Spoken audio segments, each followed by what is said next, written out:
in time. I'm just going to...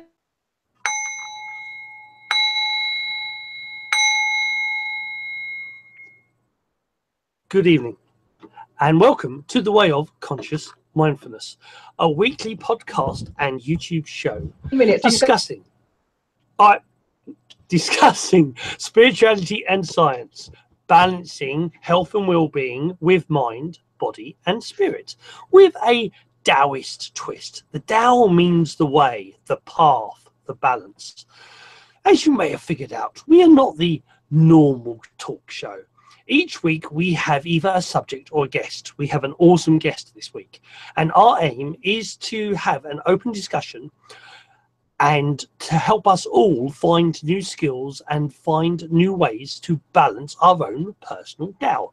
Now, tonight, I thought I was going to be on my own. I'm still maybe on my own. I don't know if she's going to disappear, but we have, at this moment in time, we have the very wonderful co-host, Marilyn. Good evening, Marilyn. Hope you're well. She's all good.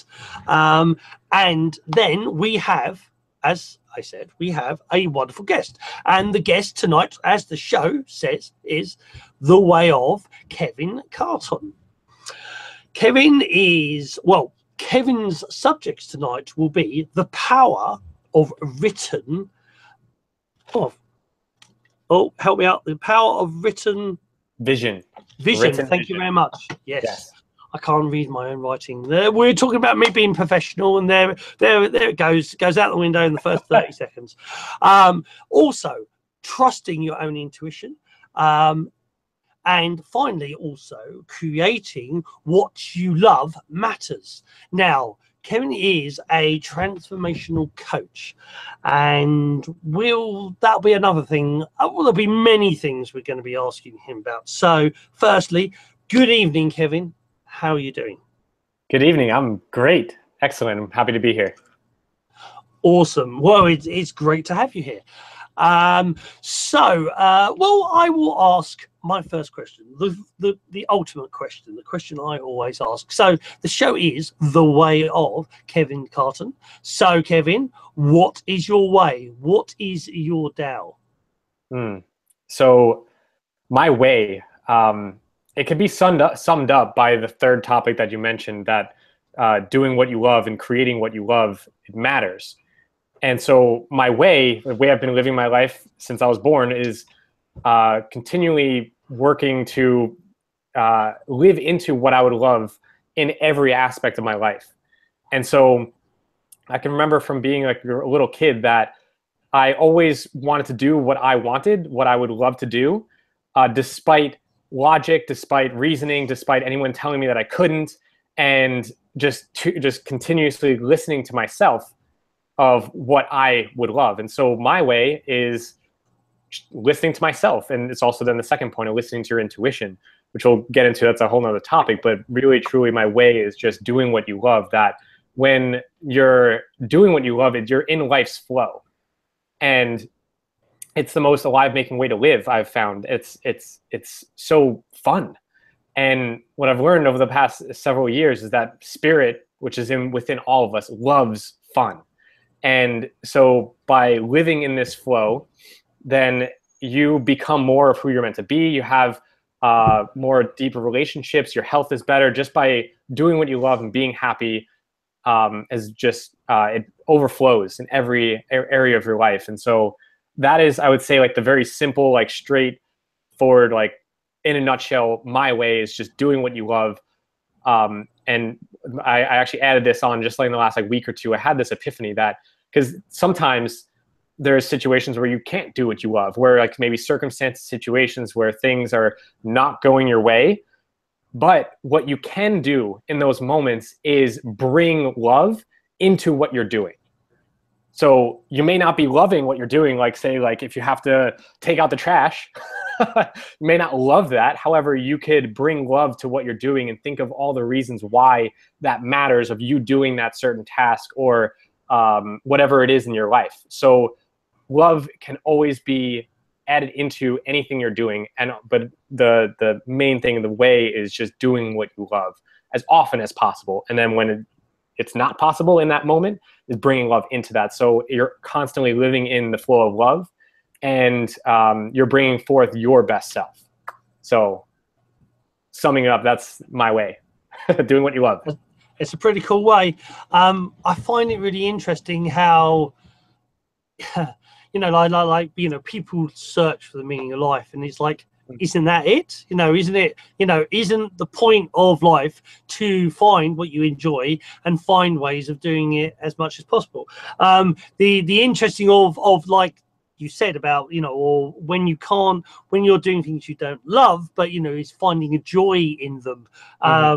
My qigong, I teach qigong as most people know, most viewers know, and my students will know. I always talk about the whole aim of Tai Chi. For those who do Tai Chi, and the whole aim of qigong is that eventually your qigong, you bring the practice of qigong in everything you do. So like you're ironing, you find a way to do tai chi ironing or qigong ironing. You're sweeping the floor, you find a way to do qigong sweeping the floor. And you know, in the flipping that around in a way, for those who remember Karate Kid, whether it's the Jackie Chan version or the older version, is this thing of where in Karate Kid, you know, like he was painting and he turned painting into a martial exercise. There is this philosophy that is actually true within Qigong. Every Qigong has a way of becoming a martial application, but every Qigong also is a meditation, and every Qigong also is a healing exercise. So the aim is to find a way to everything you do to make it flow, everything you do to make it an exercise, you know, a form of meditation or a form of healing. But also, you know, the Daoists love the whole thing of being childlike, having fun. And I think that's you know, we grow as when we're teenagers and going into adults, we sort of, or even as toddlers, you sort of look at the adults and so desperately want to be an adult, and most of the adults look boring and not really having that much fun at all. But we're obsessed about being like that person. And it's interesting. It's interesting when you get, when I did close protection for a lot of people, back in the 90s, and there was this thing about, oh, you know, when I'm rich I'll be happy, and the amount of rich people I knew who weren't happy because they were so busy keeping their money or staying rich or trying to be more rich that they weren't actually having the fun. Yeah, I went off on a tangent a little bit, but yes, it's very much. It's yes, I would wholeheartedly agree with your philosophy, young Padwin. It's all about finding that joy. It's being childlike. It is being childlike and joy. Absolutely. One of my childlike things that I've kept from my childhood, and I've actually included it now in my bio, which in this description you'll see it at the very, very end. And I didn't even actually come up with this. My girlfriend helped me come up with this. Is the very end I say, lastly, Kevin wants you to know that as a kid, he loved building Legos. Ergo, the Lego set right here. Oh, I did say that. Yeah, I did say but that. now I love building dreams. And so it's still, because I still love building Legos, but I just love the way that my girlfriend Shalyn put that, of just like that it's kind of still the same thing. And yeah, so like I got this set a couple years ago for Christmas. My mom got it for me, and she knows I still love Legos. I'm thrilled when I get Legos, and I'm proud to say that this one was a 16+ set. You had to be 16+ to build that. But yeah, so yeah, bringing the childlike attitude and the energy into what you do is it makes life more fun. Yeah, always that vitality, isn't it? I think the point is, if you're not, you know, there are a lot of times you're going to, you know, let's not fool ourselves. There are times that there will be chores that you have to do. that you have to. There's finding ways of making those chores fun. There's this interesting thing with NLP, neuro linguistic programming, and they talk about like for one of the methods, techniques, if you've got a scenario that's scary, is that you take that scenario firstly you drain all the color out of it, because when it's black and white it's less likely to be real, and then you like put a clown's face on it or make it smaller or you do things to detract its power, which is the fear, and it's that thing of sort of using that same that same philosophy of sorts, and so like, you're doing something mundane and boring, find a way to make it fun, find a way to actually, you know, make it that, you know, there's something fun about it. Although, like I say, for me, one of the things is always about doing it as qigong, is that actually to, you know, actually make it into a qigong. And there was this funny thing when I was younger. I wasn't actually, I didn't use to, originally, because I spent a lot of time being close protection, I didn't enjoy actually clubbing, because when I was in the club, I'd automatically go into dormant mode, as we like to say. I don't know if you guys call it, you know, the bouncers, it's the old dormant, the dormant mode, and I didn't really used to enjoy it. And then I sort of one day say, well, you know, I'm off, I'm with my friends, I'm not actually enjoying this, how do I make this more fun? And I was a great ice skater, love ice skating, and I said, I know, and it sounds weird even now, but I said, I know, I'll pretend I'm in the ice rink. Nice. So I'll basically the energy or the personality, the energy I have in the ice rink, the attitude I have in the ice rink, I'll bring to the nightclub. And it, funny enough, it worked. You know, is that it's using that mental approach that I changed, because, you know, I was from somewhere that I don't particularly enjoy, but I flipped it around with something I did enjoy, using the personality of it, of, you know, that, well, I enjoy that, let's pretend that I'm in an ice rink, let's pretend you know, that the attitude I have in an ice rink I'll bring to the nightclub. And it sort of worked in a very weird way, but it was all good. Okay, so Marilyn, have you got any questions so far, or we? I think you're on mute still. I think I've unmuted myself. Hello, lovely to speak to you. And I'm just smiling here because everything you've said has resonated with yesterday evening and this evening. I'm just going to be running off in a few minutes to set up my photo reading room, and I'm taking a suitcase full of toys with me. Nice. They're adults. We got some kids as well, but mainly adults. And it's all about being in the flow. And my whole premise is about teaching people to be more childlike in their state. And I also very much dislike cooking. And so yesterday I had a 2-hour dance break, you know, headphones on. I was Justin Timberlake yesterday, and it just flew by. You know, batch cooking is done because I'm teaching all weekend. And so it really just kind of makes me smile.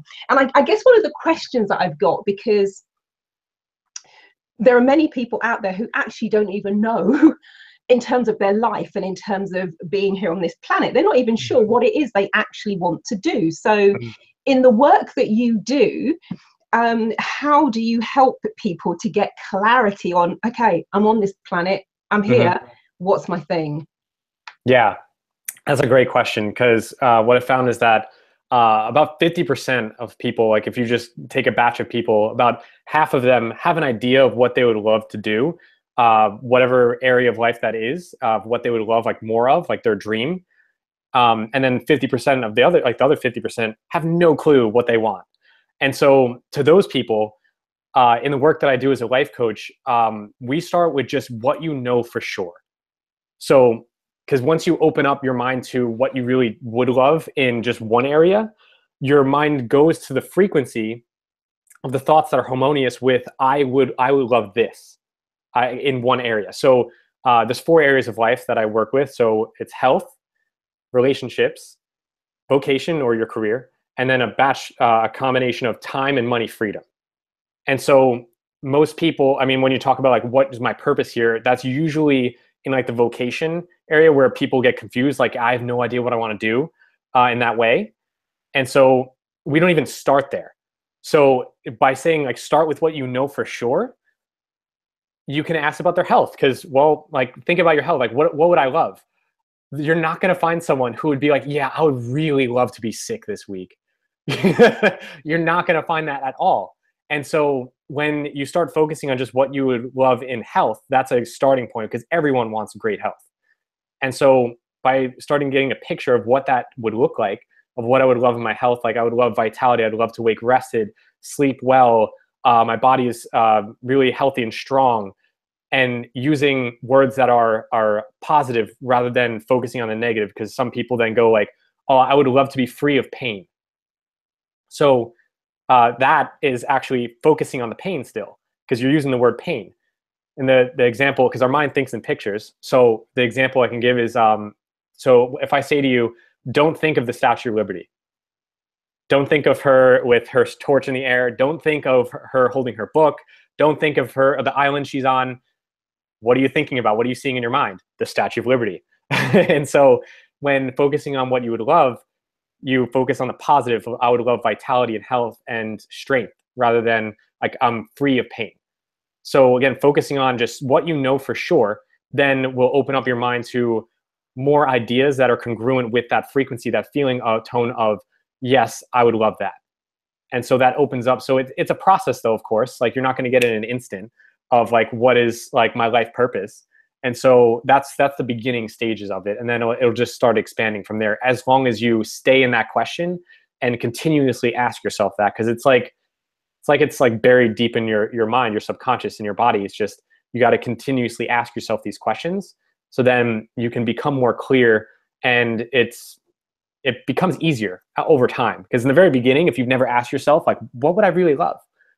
Then it's like, well, I don't know. And then you get into like the confusion point. But just starting with what you would love and know for sure, that just opens up your mind. So then the rest starts flowing over time. Indeed. Awesome. Right. Great question, by the way. Thank you again. Well, Matt, well, Agent 35, as I call her, she's very awesome at questions. She always has very cool questions. Yeah, and actually, Marilyn, we're always doing synchronicities on the show with you. There's always something. Actually, I'm about to do that. Actually, I'm going to do that. So no, it's very. No, it is. But seriously, somebody called me this week. She said I'm the Synchronicity Queen, and I'm like, I cannot argue with that. Because the suitcase is right there, it's full of toys, you know, and it's all about, we start with meditation, it's all about going with the flow, it's all about being childlike, it's all about being in a state of play, it's all about being open, it's all about tapping into your intuition and that inner guidance. So it totally is always, whenever I kind of just zoom into the show, I always come in at a point where I'm like, yeah. Yeah, pretty much. So you should own that statement, Synchronicity Queen. That's resonate with you. It's just even seeing your energy and your smile and everything. I could see that as your tagline, if you don't have one already. Well, I actually said to her, I said, I like that. I'm going to own it. Good. Yeah. Good. Marilyn, Synchronicity Synchronicity Queen. Indeed, I think it'd be awesome. So yes, okay. So we're sort of moving on from that. So trusting your intuition. So how am I going to put this? So how do people know what their intuition is? You know, like we talk about, you know, like that voice. How do you know what your intuition is? So that's a really great question, and it's another one of those things where you start. It's just a process of discovery, and at first you're not going to be that. If you're just in the beginning of like learning how to listen to your intuition, trust it, it might be challenging at first. But what I've learned from, and many of the things I'll be talking about, I've learned from my mentor. Her name is Mary Morrissey, and she describes it this way: that it's a still small voice, and that is like a key, a clue to listen to your intuition. Because like, say for an example, like that she gives is that, like, say it's like here in New York, it's a beautiful sunny day, But if I walk out the door, like I'm just about to walk out the door, and something in my mind says, take an umbrella. And I'm like, what? Like often, sometimes it's not logical. And then it's like, if you don't listen to it, then it may be just raining like 2-3 hours later and you're caught in like a downpour. You're like, I should have brought that umbrella. So like, it's this non-linear intelligence system that it's like a muscle. You start practicing listening to it. And the way to start practicing is literally just trying it out. Because if in that scenario, if you did take an umbrella, what's the worst that can happen? That you took it and you just didn't use it?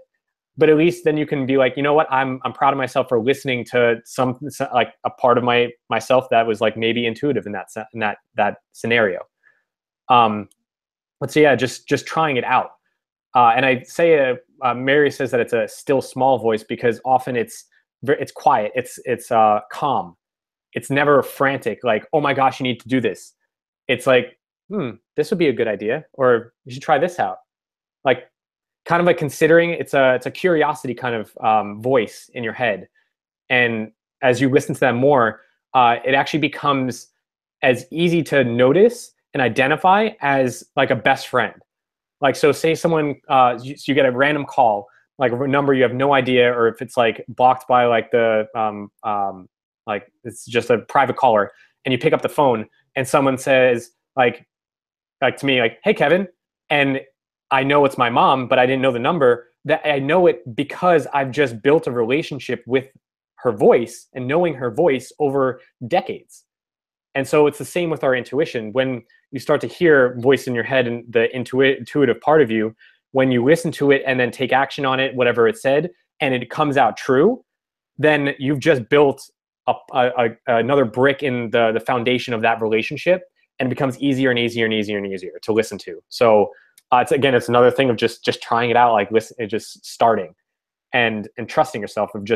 It's like in the beginning, it's like a leap of faith, especially if it's like a circumstance, like, because I mean the umbrella situation, that's like a very simple and like low risk kind of situation. And you'll find that I'm sure you two have experienced things like that, where it's very simple and it's not high risk to listen to your intuition. Like that will start building on it, so that when it becomes to the point where it's a serious point in your life, like serious decision moment, and then you can have that ease of tuning into your intuition and knowing that that's the voice because you've listened to it so many times before in simple situations. So it's my spiel on listening to your intuition. It's good spiel even. There's sorry, your teacher's Mary, did you say? Yeah, Mary Morrissey. Mary Morrissey. Mary's that's a very cool, it's an interesting one, very very cool, because in Taoism they talk about monkey mind, the ego, and intuition, which it can sometimes be called Buddha thought, or it can be called Daoist thought. And monkey mind is that the forebrain voice that's always, don't go out and do exercise, sit here and watch the TV, it's a really good program. And it tends to be really loud, it tends to be a bit like me, really. It tends that ego voice of you tends to be really loud, but it's quite scatty and it's all over the place. 1 minute it's saying you should do this, and the next minute it's saying you should do that. So the ego monkey mind is very loud, but the Buddhist thought or Taoist thought, it whispers. And this is why they say in Buddhism and Taoism is they especially say like just doing 5 to 15 minutes meditation every single day helps you listen to that intuition, helps you listen to that inner voice, because you have to be quiet, you have to shut the F up to be able to hear that voice, because otherwise it won't be able to get a word in edgeways. So things like meditation, or things like just being still for that moment. There is one of my sifus and a friend of mine always said, before you reply to anything, you should count to 10. His philosophy was always that so somebody asks you a question and you count to 10. In other words, think about what's actually happening. But he would always say, whatever you're going to do, count to 10. Because it allows your intuition, it allows yourself to think about what you're about to, the decision you're making, the things you're doing, the whatever you're going to answer. It allows yourself that pause, especially with emotion, because if people's, if you're stressed or wound up or upset and somebody asks you something and you reply instantly, you tend to reply from the side of the ego, monkey mind. It tends to blurt out. But if you give yourself that time to pause, if you give yourself that time to breathe, one of our co-hosts in the past, Chris Clutton, the questioner, he is absolutely awesome. He's notoriously known and absolutely awesome at pausing. There'll be this long pause and this tumbleweed going past the screen as he's pondering on the question, and then he opens his mouth and this amazing, and like old Agent 35 over there, old Marilyn, this amazing question comes out. But he was very good at the pause, and it allows that intuition to kick in. It allows you time to think. So it's a very cool thing to learn.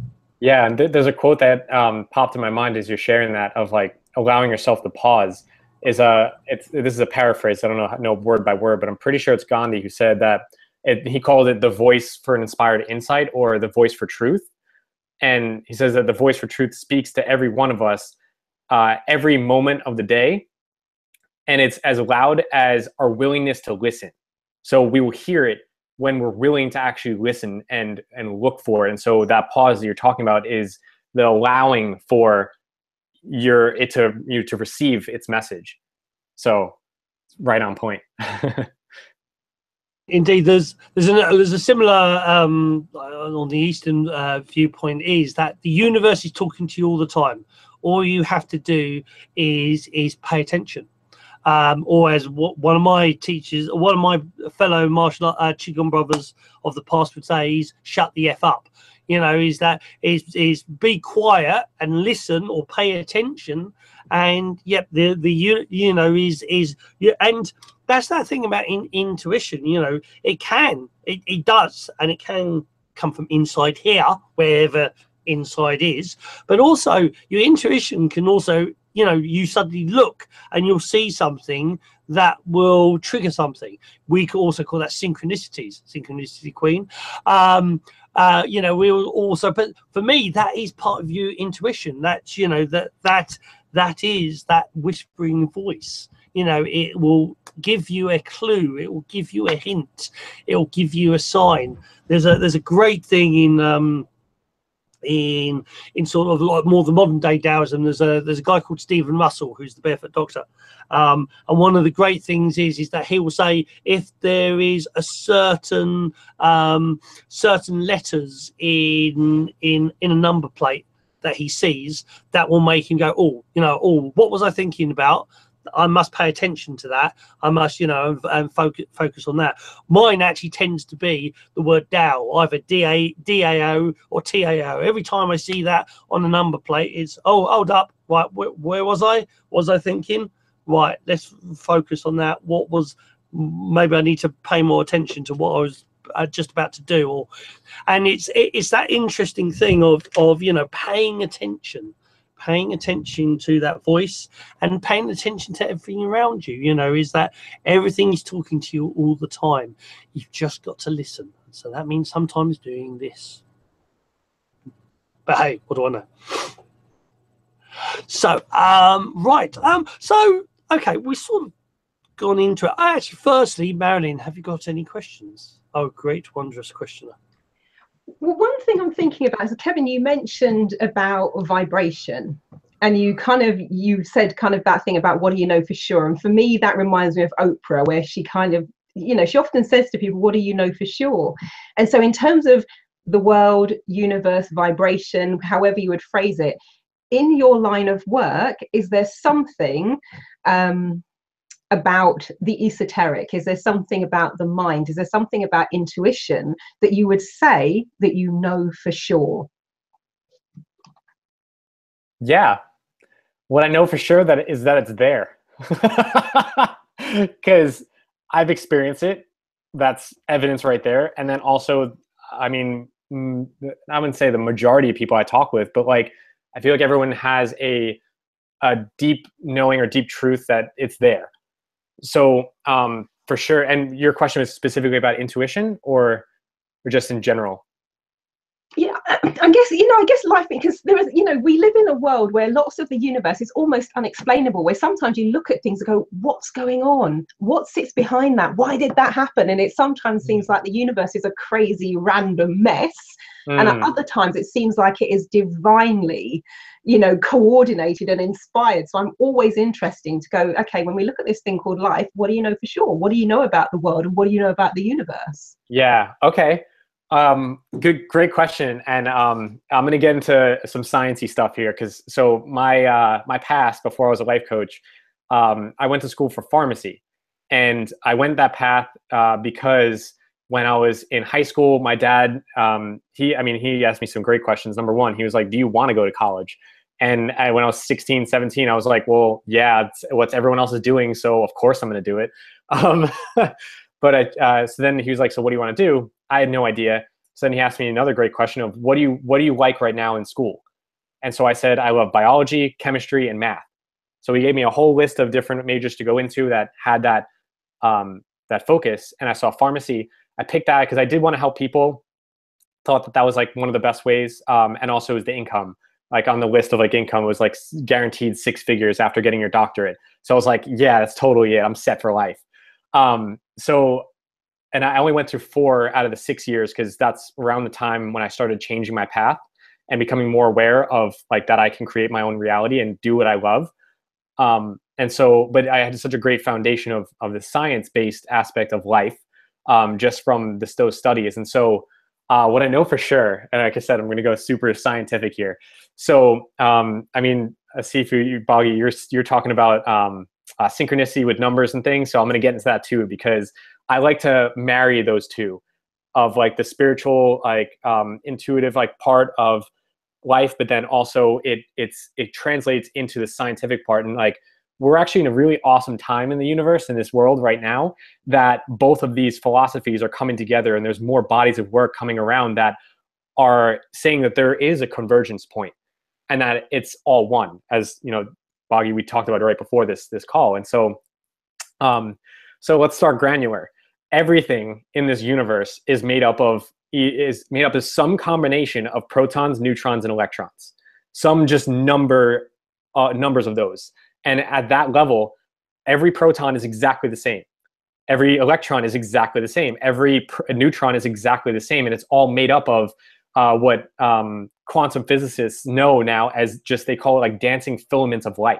When you go look down that deep, it's like just like again, filaments, just like little like streams of light just dancing around. And so at that level, it's all the same, all one. And so when you go a little bit higher into the electrons, protons, and neutrons, that's when you get into, and what I love is the numerology about it. So it's literally just the difference of numbers of electrons, protons, and neutrons that make up a certain atom. And we have over 100 some odd atoms that we know of as human beings in the universe that make up then molecules, that make up then cells that can just continuously build our universe as we know it. And so that's scientifically what we know for sure. Absolutely, it's there, it's empirical, we've studied it. And then because when you go that down deep into the quantum part of it, then it gets really, like, as some scientists say, like nutty, like confusing, like they can't actually put their finger on it. They can't actually describe it in a way that their hypothesis then is proven true. And in science, that is what you need. And if you don't have that, then it's just a theory and it's just like kind of out there and it's not for sure. However, just out of the so many pieces of evidence that are not empirical, that you can't actually put on paper, that some people call magic, some people call miracles, that are happening every day of our lives. And so then, like, where do these two meet? they meet through consciousness. And love that this show is literally called The Way of Conscious Mindfulness. And so it's consciousness that connects these two, because number one, consciousness, which is us, is actually the one who's doing this empirical scientific study on what life is. So number one, like, we're identifying that. And then number two, we're also the ones who are experiencing the miracles, the magic, the things that happen spontaneously and synchronistically that seem out of the blue and just come to our lives in certain ways and shapes and forms that are like, wow, that was the perfect timing. But so in my experience, it's all one. It really is all one. And when you start to align those two, at least for me, I love to align the two because I have the deep interest in science, but I also have this spiritual aspect of me that is deeply rooted in that. And I take pride in knowing that I'm not alone in this universe. Not only like, obviously, like relationships, like personal relationships, but like knowing like I have a divine nature, that I'm just not this physical body. And so, yeah, I'm just kind of going off on tangents here, but like, that's what I know for sure. And you know what, actually, because I had an intuition just said, like, you know what, share this with them. And this is also for any viewers, you can take this exercise. And so this exercise, again, I learned from Mary Morrissey. She's been my mentor for 3.5 years, and I foresee that I'm going to be studying with her for the rest of my life. And so the example, this exercise, it starts this way, and this is the purpose of this is to connect with the divine nature within you, because there's it's sometimes like I said, like out there, kind of hard to connect with, or sometimes like some people are like confused and like, what? All right, you're saying I'm spiritual, like there's a spiritual part of me, or I'm a spiritual being, but like all I've known is like this physical form, and that's what I relate with most. Which is very convincing because we live with these 5 senses that perceive life in the physical form. But the divine nature and how you can connect it with that is through this very simple exercise. So if anyone would be willing, I'm going to do it myself, is you can close your eyes and just take a deep breath. And then just start to notice the parts of your body that are touching, say, either the seat that you're sitting in, or if you're standing, your feet on the ground. Just notice the parts of your body that are touching other physical elements. And now notice your right big toe. Notice your left kneecap. Notice your right pinky finger. Notice your left wrist. Notice your shoulders. Notice the tip of your nose. Notice the top of your head. And then notice the gentle rise and fall of your chest as you're breathing. And now with your noticing faculty, then notice your thoughts. You may be thinking, like, what is this? What is going on? Maybe thinking this is interesting, or any other thought that is crossing your mind. Just notice your thoughts. And now notice that you can notice your thoughts. Notice that you can notice all of those parts of your body. And so then the question becomes, and you can gently open your eyes. The question then becomes, who is it within me that is noticing my body, but is not my body? Because if you lose a hand, you're not going to say, I lost me. You say, I lost my hand.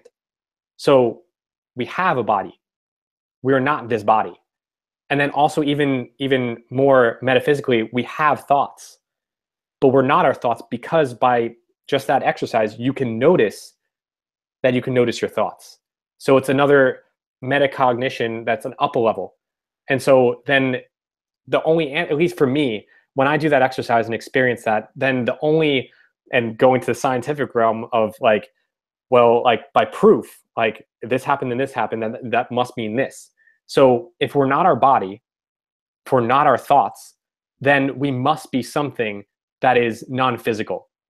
And then you can give that whatever label you want. And so that's spiritual being, soul, soul force, whatever you want to call it. There's different labels, but that's the one truth, is that we are more than this physical form. And that comes through in our consciousness, that we can observe our thoughts, observe our body, but we're not those things. So that's a long answer of blending the two, then giving an example of an exercise, that what I know for sure is that we have this physical form, but then we're also not this physical form. So great question. Oh, now, Kevin, that is just that's like beyond crazy. I had no idea about your science background, but a couple of days ago, I wrote a post on Facebook where I went into my own membership group. I read one of my posts. I read it like the observer, because it didn't feel like I wrote it. And I said, I feel like I'm having a moment of quantum entanglement, a bit like Schrodinger's cat, where I am the observer and the creator of it, but I'm not. And it's seriously, and it was just a crazy post, but that is really how it felt, that there was an awareness of all these other, it was just crazy. So I had no idea. And now a question for you. Sure. Given your science background, with something like, let's say, synchronicity, where even Carl Jung, who was putting these theories forward in the 1930s, it took him nearly 30 years to actually start to speak about it, because he knew the impact it would have on the scientific community. So, number one, how do you allow yourself to believe in that, given that you can't prove it? And number two, what's the point of synchronicity? Why is it there, and what do you think it brings into our life? So can you repeat your first question? Because I got pulled into the last question because synchronicity. I love that. I would say trust your intuition. Go with the synchronicity. Start there. Okay. So how is synchronicity playing out, and like how does it work in our life? Is that your question? Yeah, what's the point of it? Is there a point to it, or is it just... Yeah. I'd say the point of it is like the universe saying, hey, wake up. You're not this physical form. You're not just this physical form. You live in this physical form, but you are more than that. And so yeah, I'd say it's just like the universe saying, like, wake up to your own self. It's like saying for itself, like, hey, like, wake up, because we are the universe. In this, conversation, like how I explained that we are, like, the spirit and consciousness. So the point of it is to help people wake up to this truth about themselves. And then the point is really just to then tune into that, and then to be able to live a life you love. That's at least getting back to like my way, because we're here and in this physical form, we're here in life, we're human beings. And so why not do and be and feel love while we're here? Because it's the most fun. So I guess the point I would say of like the synchronicity is to wake yourself up to then noticing what you're focusing on, because where your attention goes, energy flows. And so if you're putting your attention on things that you don't want to happen, things that are based on fear, doubt, and worry, then the synchronicity of it, like if something synchronistic happens when you're in a state like that, is to wake you up then to move into a state of being that is just feels better for you. And so then that's for synchronicity on that point. But then if you're feeling great and then synchronicity still happens, it's like a wink from the universe. I've heard it said that way, that it's like, hey, like you're on track, you got this, like keep doing what you're doing. So it's like reassurance, I would say, of like you're on the right path. And ultimately, like, I mean, when we're coming down to like just purpose in general, like it's just to live and have fun and just create what you want to create while you're here. Because that's ultimately what every human being wants anyway. They want certain results in their life that they don't have right now. And so that's the whole process, is then so that synchronicity helps in that process. So it's just like the universe saying, like, I got you, I got your back. And the other thing I was asking is, how does this fit, given that you have a scientific background, and like you already said it yourself, if science doesn't prove something, then it's out there. So how do you marry the two and allow yourself to believe in this stuff about vibration and intuition and synchronicity with your scientific background? How do you personally bring those two facets together? So that's a great question. And I personally bring it together by, I mean, you said like one of the things you said was like vibration. It's a kind of like a catchphrase nowadays in the last like decade or two, is like your vibe attracts your tribe. Personally, like the word vibe, I'm more into just using the word as like its full length of vibration, because it's a scientific word. And the scientific part of that is, going back to the electrons, protons, neutrons, the building blocks of our universe. It is that every atom, every little particle of life is vibrating. It's moving. And so that is scientifically proven that everything is vibrating at a certain rate. Even the table that seems so still, it is vibrating. And we learned that in physics. I learned that in high school. So that's like the scientific background. And then marrying then the spiritual side of it is that we live and move and have our being in this physical form. And so this body that we have, as well as our mind, our thoughts, they all have a certain vibration to it. And so for me personally, myself, I marry the two, and I connect the two by knowing just the building blocks of the universe, building blocks of just how life is, which is our the electrons, protons, and neutrons that make up our cells, make up our entire body, as well as everything physical. And then knowing that a vibration, being the spiritual being we can cause ourselves to be in a certain vibration. And that starts out with our attention, which then directs our thoughts. And we have the ability to think any thought we want. And so this is then bringing the spiritual side into and connecting with the scientific part, is that when you think a thought, let's say and it clothes itself in your feeling, because your thoughts cause your feelings. And so if you're thinking a thought of I'm so happy and grateful to be alive. And this is also then the power of affirmations. Like that thought then starts to create an electrical impulse in your mind, which literally goes throughout your entire body, because the cerebral fluid that surrounds your brain goes down, up and down your spinal cord, and it activates and signals to your entire body of what that vibration you set by your thinking.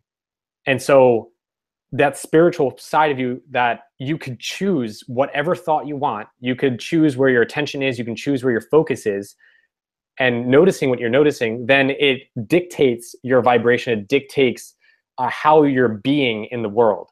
And so it's like Mary Morrissey, my mentor, she says it this way, that our body literally forms like a living cross. And the vertical side of us is our spiritual nature. It's infinite. It'll continue on after this we die, and it has been before we've taken this birth. So the spiritual side of us, it's vertical. And then we have this horizontal side of us, which is our human life.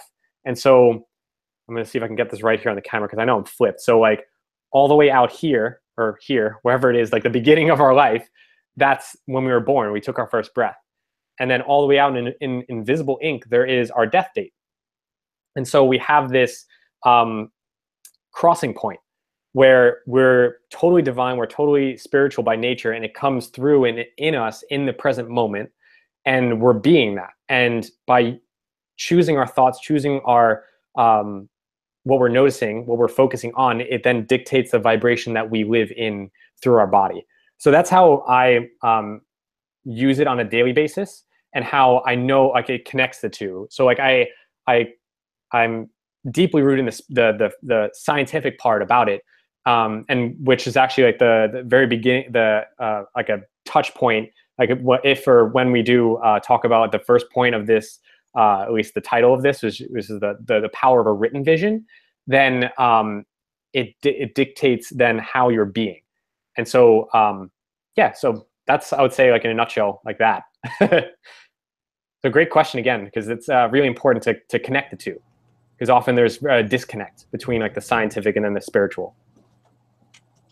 Well, the interesting thing, at least for me, with that now, is you've got you've got writers and people of a scientific nature, like, I'm going to drop a name here because a certain person had a meal with him, and I'm super jealous.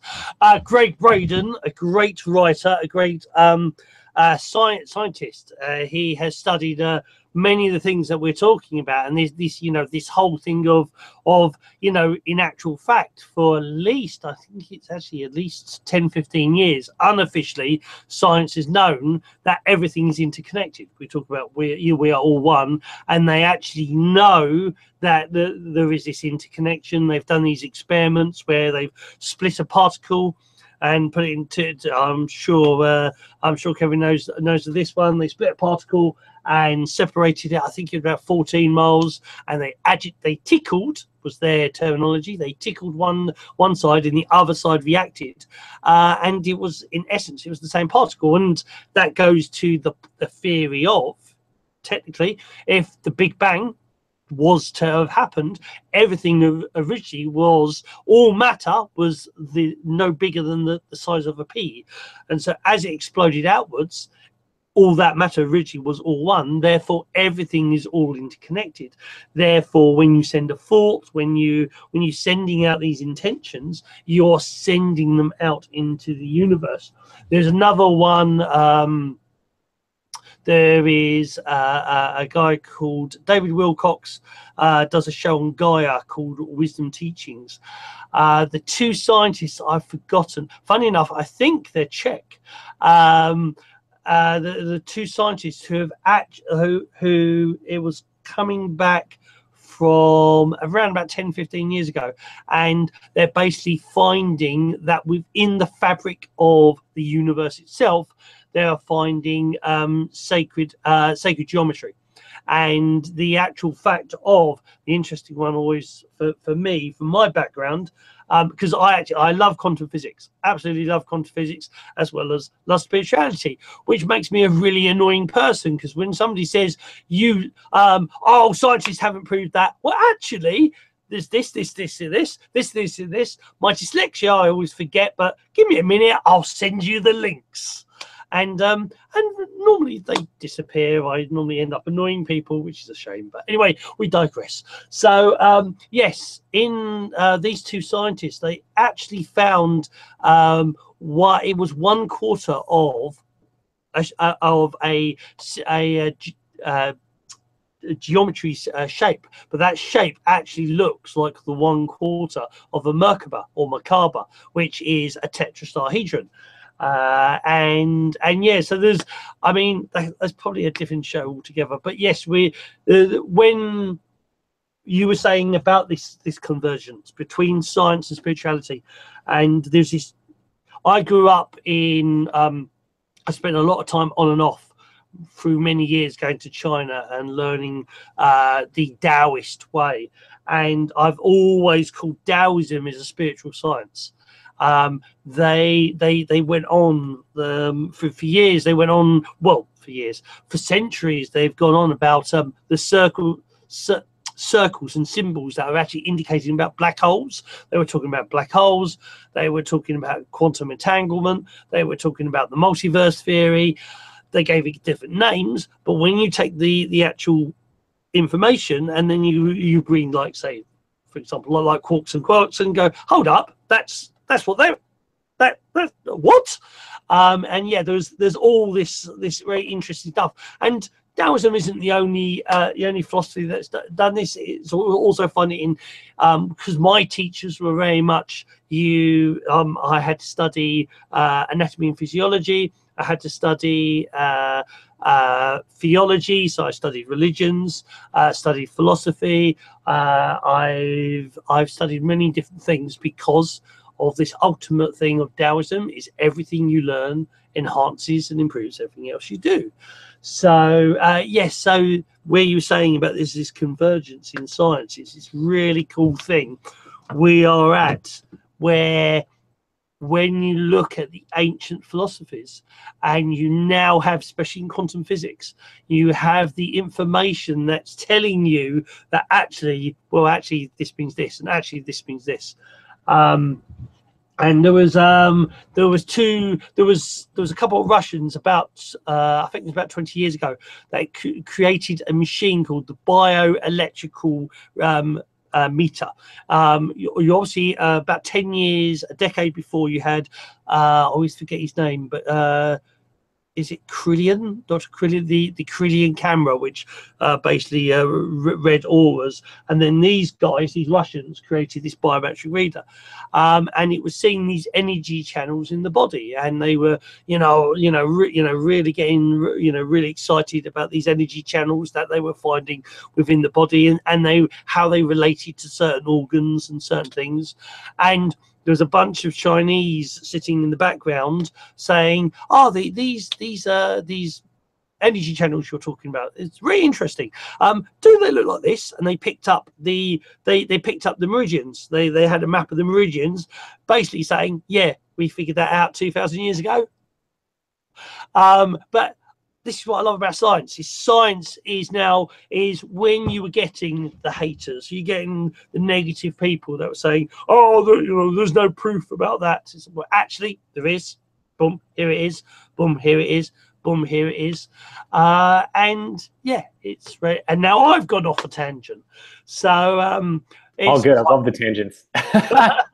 Well, you know what? I think you and I are going to end up having to talk again at another stage, because I think you and I, especially about science and quantum physics, and then because I haven't even gone into about the ancient ones and about the connections between the meridians, the chakras, the auras, the Merkaba, the Dantian, the Torah field, and the no, that's it. The sixth connection, because originally, well, there's talk within India, within China, within Tibet, that originally there was one culture, and they talk about before Atlantis, not Atlantis, but there was one culture, and that one culture, the chakras, the meridians, the dantians, they were all part of the same consciousness. There were layers of the human consciousness, the soul, if you like that word, but soul actually means breath, body, the breath of the body.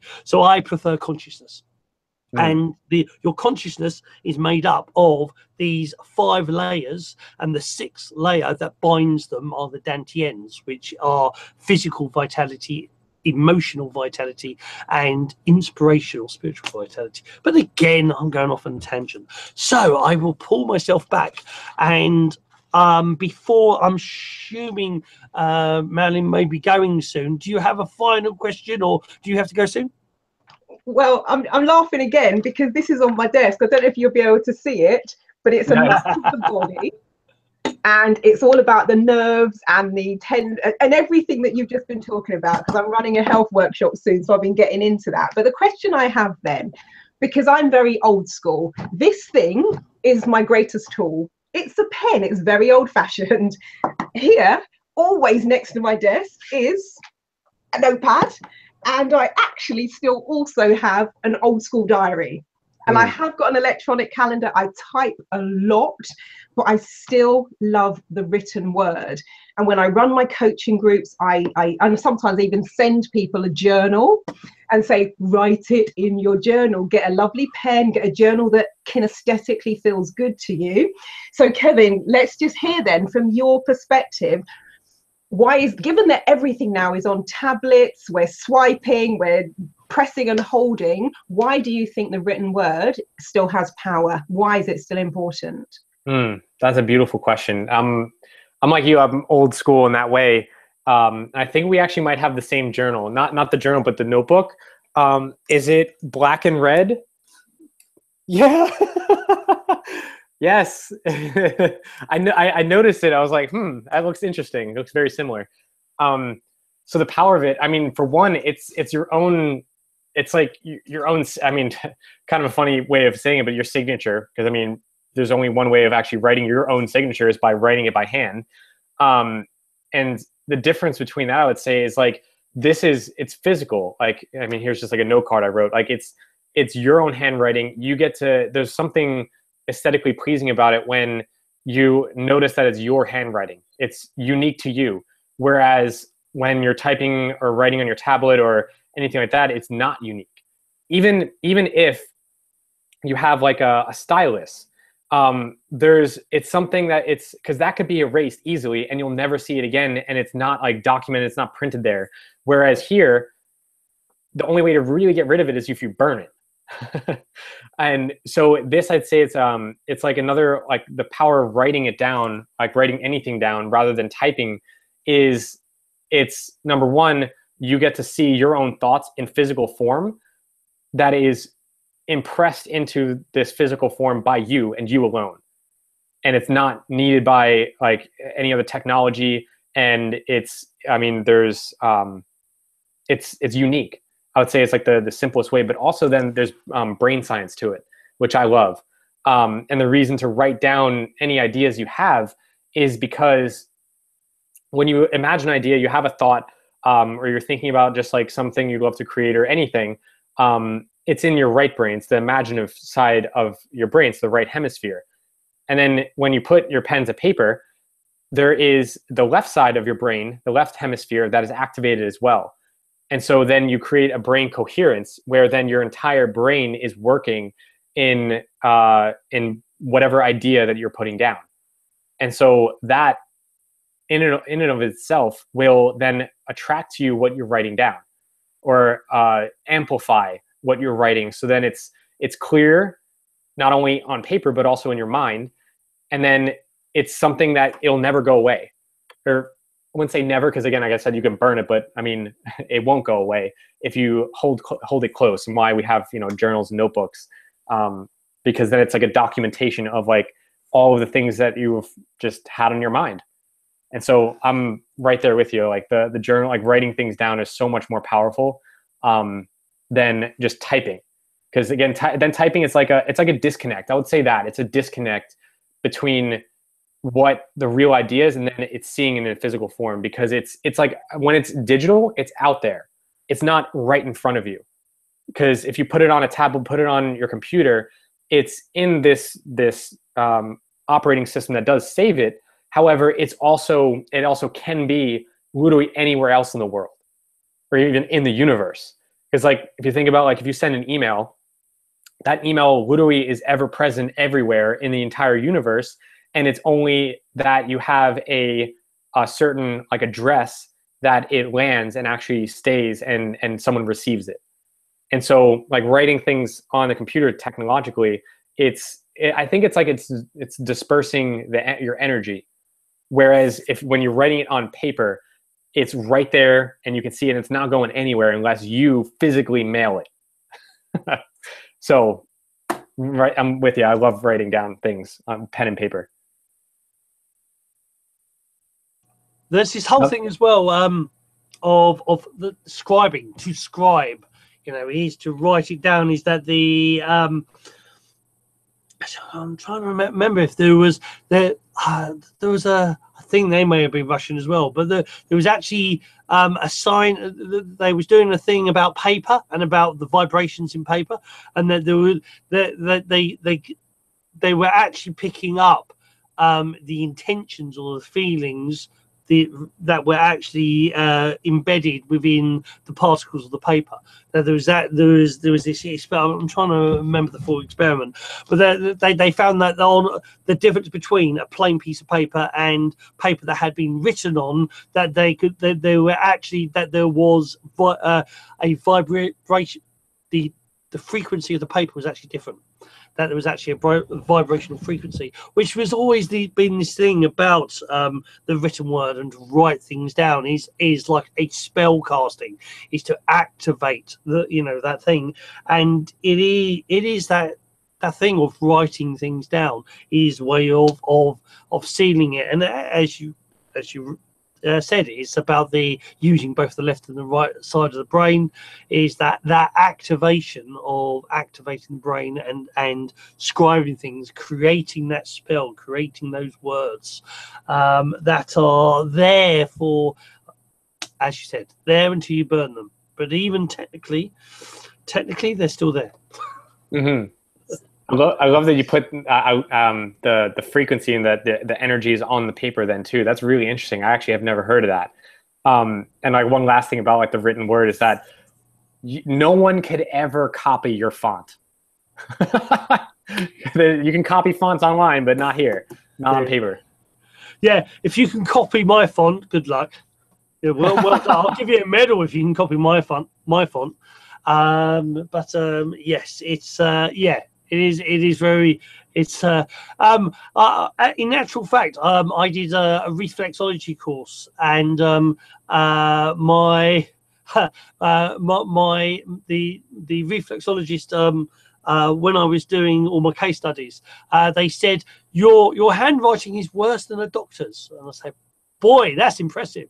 You know, like they're saying that, you know, like, you know, because some doctor, or I don't know about in America, but in UK, it's known that doctors are supposed to have scribbles and very almost indecipherable words, and apparently mine were more indecipherable than an actual doctor, which I was actually impressed about. I don't think I was supposed to be, but I was. But it's all good. So yeah, so going on to well, actually, first, I was going to go on about the power of written vision and sort of clarify what you how you do it. But is there anything else you want to ask, Marilyn? Are you going soon? Do you need to? Is there anything else? You okay? So I'm probably going to go in about 15 minutes and okay. I'm laughing again because I did a video today talking about whole brain, whole mind learning, and about activating the left and right brain. And, you know, what I'm teaching tomorrow, step 5, is called activation. So I do really, really have to laugh. In terms of, I would say in terms of, you know, like, let's get down to sort of, let's say, writing your goals, your dreams, your outcome. Maybe that you haven't looked at this, Kevin, but I'm just curious, is there a difference between writing physical words in a journal and doing a vision board, where you're actually not necessarily writing the words, but you're taking pictures and images and putting those onto a piece of paper? I'm just curious, it might be something you've never thought about, but if you have, would you say there's a difference between writing the goals and visualizing the goals? Yeah, definitely. There's a stark difference, because at least just in just thinking about it, because I did a vision board maybe once or twice a couple of years ago, but for me, just what works for me is more of a written vision. But I mean, right away, the difference is, number one, is the clarity and the specificity that you can get with writing out your vision is so much different than a vision board. I mean, unless you're an amazing artist and you can literally draw out the exact life you want to live, the exact house, then if it's not a typical, all right, you can buy it on the market and you want it built for you, for example, that just with a house, then you need to be or have someone else draw it out particularly for you. So I think it's easier, I would say, to write out and be more specific when writing a vision, rather than putting something on a dream board or vision board, which both are great. I'd say, I mean, if you're going to do one or the other, whatever resonates with you most. And if you're doing a vision board, I'm happy that you're doing it, you know, because it's better to have one or the other or both rather than none, because a vision board still has power, that you're putting up a picture representation of what you would love. So I'd say it's the difference actually, very plainly, is that a vision board speaks to more of your right brain, because it's, again, thinking in pictures, imaginative. And then the written vision is more left brain. So that makes sense then of why I just resonate more with the written vision, because I started out my life with more left brain, and who knows if I still am more left brain than right brain, but I'm now somewhere in the middle, I would say, especially being a life coach and specifically helping people and designing a clear vision. I activate my right brain a lot. With the imaginative side of me, and also then dreaming up what I would love. But I definitely started out very much left brain, you know, going the scientific route. So it's just, I guess, personal preference. But for me, then the difference is the more specificity is the difference, and you can get more specific with a written vision. Great question again. Indeed. Right. So, okay. So you're the power of written vision. How would you right? I want to take my teaching and healing. I'm a teacher and healer. I do massage, and I want to take it to the next level. How can I do that? How can you help me with the written vision? Sure. Yeah. So the work that I do with my clients is first helping them get more specific with their vision, because so your example, like if you want to increase your results in your healing and your own practice and your own work in the world, then the question is, okay, so what does that look like? So talking about being specific is the reason to have a vision statement. So like talking about, that's just like one area of your life, your vocation. So then it would be like, all right, so how many clients, like, so let's say it's 3 years from now. And let me start with that. So when I'm working with any clients, my clients, we start with a 3-year vision. So it's September 28th, 2020, and you're living the life of your dreams. And so we start with that because 3 years out, your logical mind can't really say like if something could or couldn't happen. Like there's room to breathe there. There's room to actually imagine and dream what you would absolutely love to create that would answer your calling to be and do and create. Whereas if you say like, okay, in a year or in 6 months, I would love to have this. So when you do that, it's more of it's kind of constrictive, because it's like, okay, well, because then your mind starts to think, well, in the last 6 months, in the last year, I've created this. So like, could I double my results? Maybe, I don't know, I'm not sure. So going 3 years out, it opens up, it gives space to really dreaming and putting down on paper like what you would absolutely love to happen in your life. And so we start with that. It's 2020, and then the questions then become more specific. So because the clearer you are with your vision and writing it down, then the more related you can become with the person who is living that life in 2020. Who's actually experiencing those results. And then by means of that, so this is high level of like what happens with the vision statement. So you have the dream written down, it's 2020, you're so happy and grateful, and it's present tense, so happy and grateful now that, and you give like all these specific detailed results. So then when you read that or even speak it out loud and envision that, you can actually imagine what it would feel like as if that life was happening. And so the power of that then is then that you can attune your body, in your body, your feeling tones, you can actually start to get used to what it feels like to be that person. And so the power of that then is when you start to get really used to it and become something that is who you are, you start to act from that vibration, act from that being, and you will think different thoughts, you will feel different, and you will be acting different, which then causes all of our results, which by spiritual law, then that has to come into form, because you are thinking those thoughts, you're feeling those feelings, and you are acting the way that you foresee yourself acting when you have those results. So again, high level overview, but if you like, you can ask any like more specific questions, because that was a mouthful, it was a lot to dive into, and there's like nuances to all those different pieces, but yeah. That was interesting for me on the essence of, like, because you were saying about, actually focusing on that 3-year version. So and that reminds me of, I've forgotten his name, but there's a gentleman about a decade ago that created a system called quantum jumping, where you actually you think of, if you've ever seen Sliders, that may be past your time, but basically the multiverse in quantum physics, they talk about the M theory, the multiverse theory of that, in basically that every possible scenario has already happened and exists all at the same time within different parts of the universe, or within a different universe altogether. So the quantum jumping is that you actually imagine that in the M theory, that everything already exists.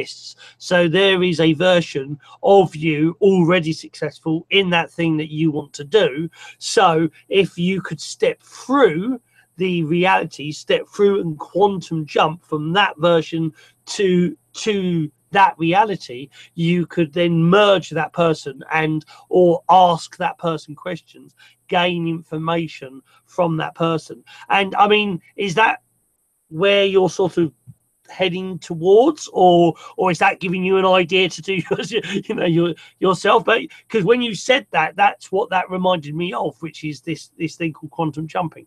Yeah, that's actually a perfect way to describe, it's just like a different way of describing exactly what I'm talking about. The model, like the exercise I help my clients do is it's called a time machine. And that time machine, it's a time machine exercise. So if you imagine we have a working time machine and we step in and we're going out to 2020, September 29th, and it's all working out. So then I have my clients speak from that version of themselves who have already accomplished all that they said that they wanted. And so they speak from that and they say, like, I'm so happy and grateful, like, that this is happening. So let me tell you about my life. Like, my health is amazing. Like, my work is this, and my relationships have been better than ever, and I'm making all of this money. And again, being very specific in all of those things. And so very, very similar to what you're saying of, like, just connecting with that possibility. So yeah.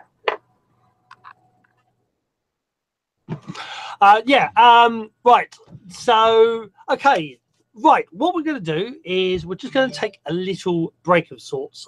For the podcasts, we normally have 2 shows, which the wonderful Agent 35 reminded me because of the time. So this is end of part 1. So the guys in podcast world, I hope you enjoyed the show, and tune in to the next one, which will be the Way of Kevin Carton part 2.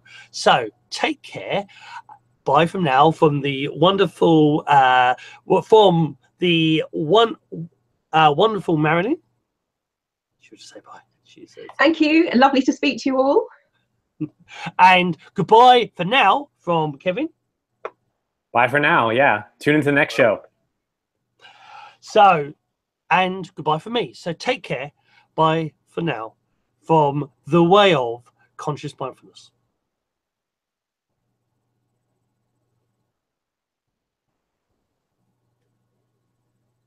Right, I'll just mark that off.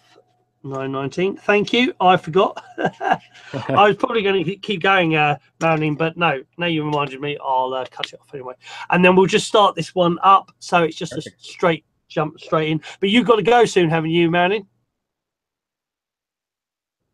Sorry, I mute myself so you can't hear me in the background. I will go in a few minutes. My intuition is the later I leave it, the more chance I've got of getting into the room so that I can do all the setup tonight. And because if I go too early, sometimes they're like, oh, we're still doing the room. So I'm like, I'm going to up the ante. I'll go just after 9:30 and I should be able to do the setup. That means I can have a lie-in in the morning. And you're enjoying the show, aren't you? Come on, admit it. And then right, so of course I know. Right, okay, so right, I will start us back off in 5, 4, 3.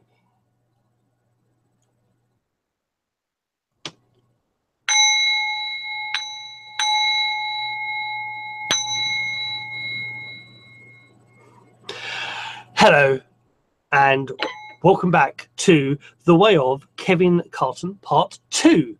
So if you're in podcast world and you're tuning into part 2 and you haven't heard part 1 yet, what are you doing, you crazy fool? Stop listening to this one and go back to listen to part 1 because it was awesome. We talked a lot about trusting your intuition. We talked about what Kevin is, which is a transformational life coach. We talked about the power of written vision. I waffled on a bit, as I always do, and Marilyn asked some awesome questions, as she always did. So let's continue this and let's get back into it. So welcome back, Kevin. And okay, so right, so yeah, so we were talking about the so we've got this idea of so I want to be, I want to improve my doing the massage and the healing. And we've talked about within like the next 3 years, we're going to see what am I doing in the next 3 years? How, you know, how can I, or basically how I've progressed within the next 3 years, where I am in that 3 years in the future. So what do we do from there? How do we extend? So yeah, to go from there is to specify. So there's I'll list those 4 key parts about a written vision that makes it super powerful. 2 of them are very, very simple, and it's kind of like a bookend for that, like 2 parts of it. So the beginning is start by saying, I'm so happy and grateful now that. So it's stating present tense, and it's already infusing emotion of gratefulness and happy, because when you're living your vision, you're living your dream exactly as you planned, then of course you're going to be happy and grateful for it. So starting with, I'm so happy and grateful now that, and then the end part of it, the bookend of that, is at the very, very end, when we finish off the written vision, you can write something that it leaves it open for miracles to happen, I say, by saying something like infinite intelligence or the universe or God, this or something greater still. So you're signaling to the higher power that brings everything into life is that you love this vision that you've written down, and you're open to it even being better. Because in this current moment, and us visioning out 3 years, we can only see so much. And so, like, even in our wildest imaginations, there's other things that will come into our lives that are even greater than we could have imagined. And so those are the 2 bookends. And then the 2 in the middle, the 2 points in the middle that bring this all together is specificity with images, and then emotion. So specificity of, like, so you can get a clear picture of the dream life you would love to create. Because if I said this in the part 1, so if you haven't listened to part 1, listen to part 1. But in part 1, I said that our mind thinks in pictures. So if I say to you, front door, your front door, or if I say your sink, or if I say your bed, you're not going to see the words written out. You're not going to see D-O-O-R. You're not going to see S-I-N-K. You're not going to see B-E-D. You're going to see your front door, your sink, and your bed. So it's pictures. So when designing a vision 3 years out, you want specificity so that you can get the clear picture, which then will tune your own emotional self to that life, or you're already living that life because you could see it clearly pictured in your mind. And science is right up with this, that it's powerful because whatever we imagine, it clothes itself. I say it clothes itself in our feelings, but basically it's whatever we imagine, whatever we think of, the pictures we see, we start to feel those feelings of that life happening. So like if you think an embarrassing thought of something that happened in like the 5th grade, then you might get some blushed, face, like some redness. So our body responds to our mind's thoughts or images. So being specific 3 years out, like it's 2020, I'm so happy and grateful now that, and in your example, like you want to increase your results in your massage and your healing. And so my question then to help you specify would be, it's 3 years from now, how many clients are you working with? And your vision is all worked out. So you can then you explain like how many clients you're working with, and then we go from there of like working out even more specific details and getting a clear image of you living that life and working with like however many clients. So that's, yeah, then you bring emotion into it. But I'll pause there to see if you have any questions or any feedback or anything like that to see if this is landing for you. It's definitely landing. Marilyn, got anything? Yeah, it's an interesting one. I'm smiling again because I've been saying that in terms of the openness of it for the past 17 years with my clients. That is the way I always finish it off, because I'm always saying in this moment with the little mind in the grand scheme of things that we got now, you can't possibly know what else could unfold. So totally there with you. One question I do have is, what are some of the factors, and I know there are going to be a multitude of factors, but what may be some of the factors that actually get in the way of people achieving their vision and achieving the things that they want to achieve? Is there anything that you've seen that's quite common? And if so, what could you do to resolve those things? Yeah. So there's 4 fears that will come up. Like once you have a dream, automatically everything else that is not like that dream will come up. And like one of the first thoughts is like, well, I'm not living this life. Like how? Like the how comes in, like, how is this all going to happen? So there's 4 fears that come up to that cause dissuasion and distraction from actually moving to take action to live the life we have imagined. And the 4 fears are the fear of success, like actually fearing what it would be like to have the life you imagined. There's the fear of failure, which is super common. The fear of the so fear of success, fear of failure, feeling of unworthiness, of that I don't deserve this dream. And then the 4th one is escaping me right now, but we'll move on. But it's just the fears of basically like all like underlying it is always like, what if this doesn't happen? What if I'm not good enough to actually achieve this? And then what, like, you know, what if I fail? So then to answer those, it's noticing and knowing that it's the foundation of creating any results in your life, is that it's all coming from our thoughts. So there's a results formula, I like to call it a results formula, where your thoughts cause your feelings then cause your actions, and your actions cause all your results. So the beginning of that is your thoughts. So it's what you're thinking about. And that's why it's so great to have a written vision or a vision board, whatever works for you, is to have something to tune to turn your attention to what you would love to create, and moving away from any thoughts of fear, doubt, and worry, because as you emphasize those thoughts, they will then cause feelings that are within your body, and then those feelings must express itself in actions. And sometimes those actions are non-actions, which is still technically an action, but like some people get like all caught up in fear of like if, okay, one of the fears is like, if I fail, like, oh, what if I fail? Well, I'm not going to do anything then. Well, then of course you're not going to get the results you want. And so it starts all with your thoughts. And so with the switching point is turning your attention and your thoughts away from any fear, doubt, and worry, and to tuning it back to your dream of what you would love to create. And that will signal to your body, your feeling tone, that this is actually happening. Like, yeah, I would love this. And then you're able to then take action, which will cause the results you want. And so, yeah, it's simple, but whoa, it's not easy, especially in the beginning. Especially in the beginning, it's not easy. So yeah, it's just a matter of practice, again, of just continuously coming back and being persistent in saying like, yes, this is what I would love, and choosing the thoughts that give you life. That's ultimately it. And then, yeah, it's coming back to my Tao, like doing what you love. Very much so. And yeah, for me, there is that thing that in Taoism they talk about the Qi, the Jing, the Shen. Shen is inspirational thoughts. It's it's your thoughts. It's your inspirations.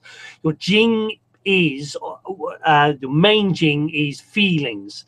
It's the emotions, and then the Qi would be the actions, or it fuels the actions. So Shen fuels your thoughts, Jing fuels your emotions, and Qi fuels your actions. So in essence, like with manifesting, is that you start off with an idea. You have to have an idea, so that needs Shen, that needs the fuel, that needs the Shen to create the idea.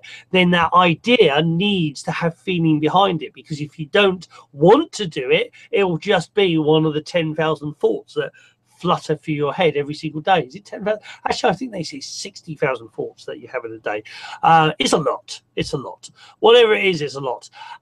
So it's only when you actually then express emotion in that thought that you actually start to activate it, and then there has to be something behind it. So by activating it, you then do it.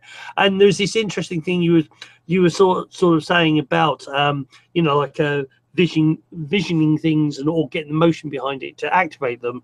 They did a case study with it was a medical case study with athletes, and they had athletes prepare for a run to and in their mind to imagine that they did a run, and that they were getting ready for their run and then doing a run, and that while they were sitting down in a chair, and that person, the athlete, their muscles started to actually spasm, as in they were getting ready for the run. They actually raised their body temperature, and that they even actually started to sweat. They started to perspire a little bit, because in their mind they were doing this run. And this was medical there was a medical case study on it, and there was a psychology case study on it. And basically the psychology is that the body can't tell the difference between what you imagine and what is real. So by focusing on the things that you want to imagine, you create them. Of course, this works both ways. Is that most people are creating negative things by focusing, and phobias are literally that, is that where it starts off with a thought.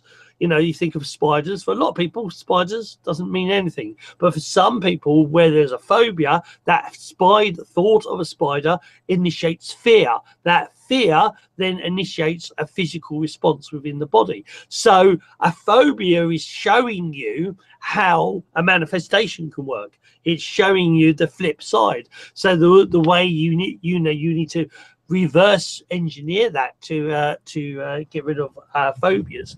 But the whole point of with creation is that you can actually create things with the same idea. Is that if you get the energy behind it, and you get the feeling behind it, then you'll want to do actions, or actions will happen. You go to the law of attraction. Again, it's when you get the emotion, when you get the idea, when you get the emotion, and when you get the action, the universe has to follow. Because if you're imagining it, if you're believing in it, the universe thinks, well, that's what you want, so that's what it will give you. But hey, what do I know?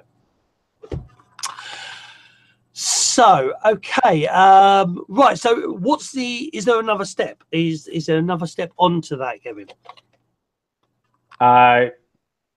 Can you be a little more specific? Like, what step from where? Because I know we covered a lot of is saying like after we have a vision and then what, or is like. Yeah. So we've worked out. So we've worked out. Okay, actually no. I'll sidestep. Well, I'll go back a bit. So because the interesting one. So for some people, for me, when I was younger, the idea of actually being, say, a successful doing the teaching and healing was that my brain would actually go, yeah, but if I get too successful, I'll be too busy, and then I won't know what to do. So, if somebody's got that sort of mindset, how do you get, is there a way to get around that? Yeah, absolutely. So I learned this from, again, Mary Morrissey. It's like a third or fourth time I mentioned her, because I've studied with her for the last 3.5 years on a weekly basis. And she says it's shining the light of awareness on it. And so for one, so let's say like in your example, like you're imagining if you're so successful, then you'd be so busy. And then that is not what you want. So number one, we would start with of clarifying a vision that answers exactly what you would love, that it doesn't include like you being so busy that it would be too much for you. We would clarify a vision for you, and it would come from you. It'd be asking you just questions of like, so what would you love? What would the ideal schedule look like for you, where it felt amazing, it felt ease and flow, and it was easy for you. It wasn't busy. It wasn't too busy. And so, I mean, that's where we start. But if you're in that feeling of like, oh, I'd be too successful, then it's shining the light of truth on it. And so what that exercise is like, it's because that that thought is a fear thought, and fear could be likened to like darkness. It's something that is just that you don't want. It's scary. Sometimes for some people, darkness is scary. And so shining the light of awareness is like turning on a switch, like turning on a light switch, because you can't chase the dark out. As much as you could try, you can't chase dark away. You have to turn on the light, and then the fear, the darkness dissolves. And so the light of awareness in this case is knowing the truth that if you are this successful, that for one, is if you love to create that. If that's not what you love to create, then turn your attention away from it. Because right now it's still in the imaginal realm. And so like, it's okay. Like, so if it's not happening, then you can relax, for one. And then two, the second question, so the first question is, and shine the light of awareness on is, one, do I want this to happen? No. And so if that answer is no, then you ask, is it happening right now? And if that answer is no as well, then you can really relax because you don't want it to happen and it's not happening right now. So you can relax and then turn your attention back to, again, the vision that you'd love to create. Now, if you're experiencing that, then again, it's just tuning straight back to the vision of what you would love to create. And another thing I would say is, if that is happening right now, of like, if you're successful and you're feeling too busy, then that is perfect stimulus, a perfect signal for you to then design what you would love. Because often, here's what I found and just in my life in general, but also being a life coach, is that many people, like, they think it's bad or wrong to notice what they're discontent about, what they don't like in their life, and also what they long for. And that kind of stems from, like, so if we're talking about like that our thoughts create a reality, then, oh, I don't want to think about the things that are going wrong in my life. I just think about being grateful and everything. Yes, but it's being grateful for everything you do have in your life, but it's honoring and looking at exactly what is actually going on with you that you don't like. It's fact. It's happening. So let's be honest about it. And then again, turning back to a vision of creating a vision of life that you would love to live. And so it's actually a divine discontent, a divine like signal from the universe that, like, this is not right and this is not what I would love, and now it's time to answer that. And so that discontent will then give rise to an answer to it. So it's actually great if you do feel that right now. So it's either whether it's not actually happening yet or it is happening, you could do something with it.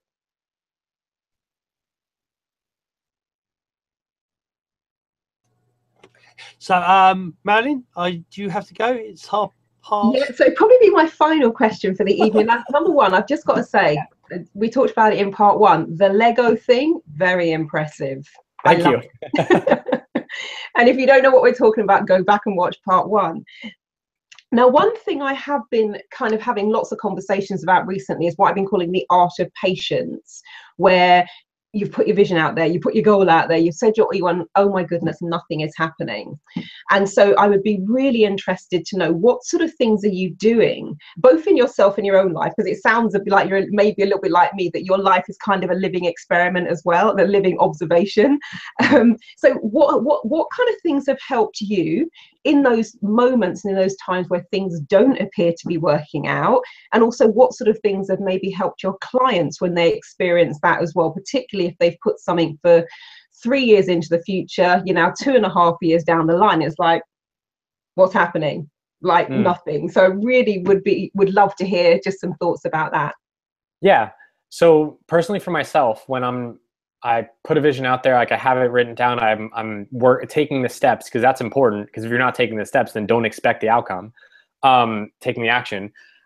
So if I'm in a point of like kind of despair, like, oh, this is not working out, it's coming back to the truth again, that if I have this vision, if I have a dream, then by law, I can have it because I visualized it, because I've seen it.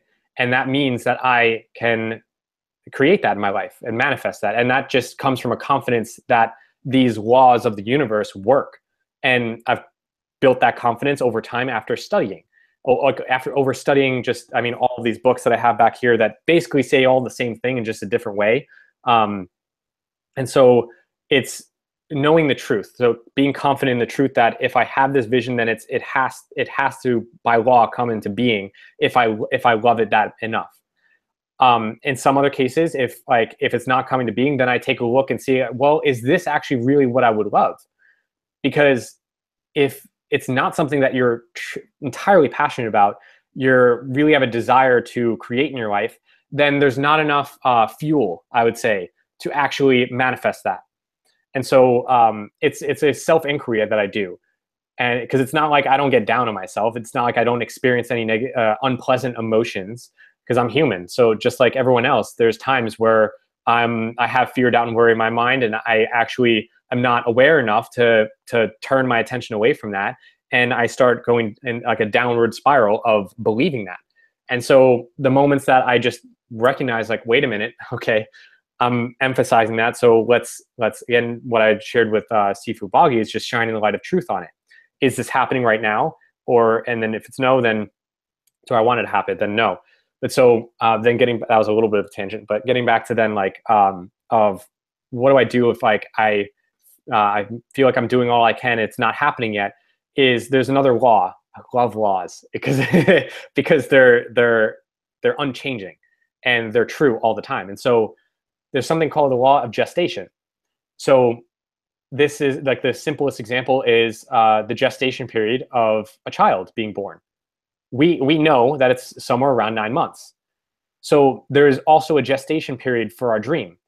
Only that gestation period, we don't know. So the cool thing about that though is that the gestation period, often what I find is actually it's quicker than we would imagine. So I say we started with a 3-year vision. There's been times where like I had a 3-year vision and it happened in like 10 months or even less. So there's the good side of that. But then if it's longer, then it's, again, knowing the truth that there is just a gestation period.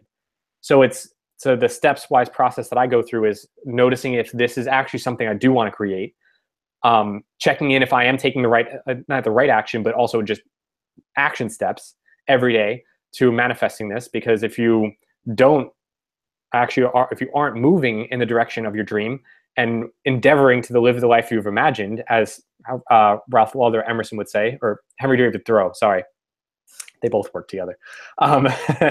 And so taking action steps, like checking to see if I'm taking action steps, checking to see if it's what I would love, and then also affirming to myself that there is a law of gestation with this. So just being patient, like you said. And then with my clients, it is the same process.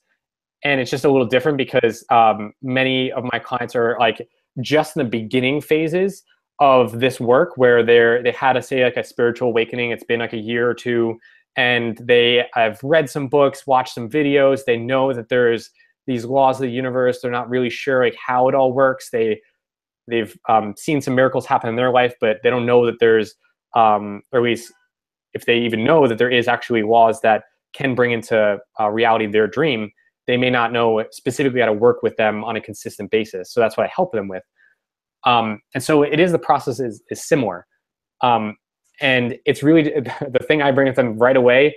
And sometimes I do it myself too. It's a little more challenging to remember for me, because when I'm in the moment, sometimes I do forget this, is breathe. Just breathe. Because when we're in a state of like, not a confusion, but a state of like, I like want this to happen, like anxiety or panic, like, oh my gosh, this is not happening. That's activating our fight or flight response in our body. So we're feeling this like tenseness, and it's the sympathetic nervous system. And so what we want it to feel, just in general, like, is to feel good, but also feeling good and feeling relaxed and at ease is the energy of you actually living your dream life. So taking a deep breath, number one, calms your body at first, just so that you can reconnect with the part of you that is already living the life that you've imagined. And so it's getting back into the energy of that and the emotions of that. And then by doing that actually on a more consistent basis, that actually helps manifest your dream even quicker, because you're being a vibrational match to what you say you want. And that's ultimately, sifuboggie, you said law of attraction. That's what's required to live your dream life, to manifest whatever you want to create in life. It's, you have to attract, you have to be the person that is living the life that you say you want, you've imagined, and then you'll start to draw to you circumstances, situation, things, people that you never could have imagined to help you on your way to creating the life you'd love to live. So it's giving, like my clients, I give them that spiel, like first deep breath, give them that spiel a little bit, and then reconnect with your vision, because the vision is, that's why the power of the vision statement, it can never overstate, because it's an energetic blueprint. That's what I've heard it as said, because it's a blueprint of what you love to create. And it's like, and I say blueprint because imagine you want to build your dream house. If you go to an architect and say, hey, can you build me my dream house? Build me a happy house, the one that I would really love. Okay, what? You need a specific picture. So they create a blueprint for you and you tell them exactly what you want. So the vision statement is an energetic blueprint of what you want. And so yeah, deep breath, remind them that there's a law of gestation. It takes time, and it's a matter of being in harmony with it. And right now, in the state of anxiety of this is not happening, that's not in harmony with your dream.